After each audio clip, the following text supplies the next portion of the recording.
గౌరవ ముఖ్యమంత్రి గారు చంద్రబాబు నాయుడు గారు డావోస్కి వెళ్ళి 5 రోజులు తిరిగి వచ్చిన తర్వాత ధీరుభాయ్ అంబానీ గారు ఆనాడే ప్రకటించారు, రిలయన్స్ కంపెనీ టెలికాంలో పెద్ద ఎత్తున పెట్టుబడులు పెడుతుందని.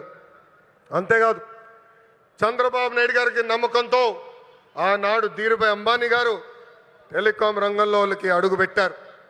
ఆ తర్వాత అనుబంధం రిలయన్స్ చైర్మన్ ముఖేష్ అంబానీ గారితో కూడా కొనసాగింది.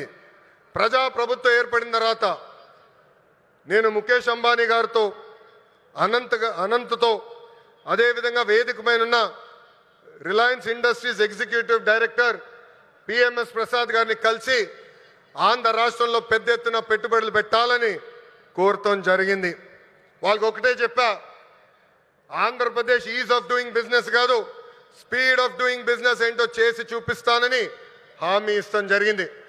వాళ్ళు నన్ను ఒకటే కోరారు, ఒక పాలసీ తీసుకురండి అని వాళ్ళు కోరితే నేను అనంతగా ఒక ప్రామిస్ చేశా, 21 రోజుల్లో ఇంటిగ్రేటెడ్ క్లీన్ ఎనర్జీ పాలసీ తీసుకొస్తానని చెప్తాం జరిగింది.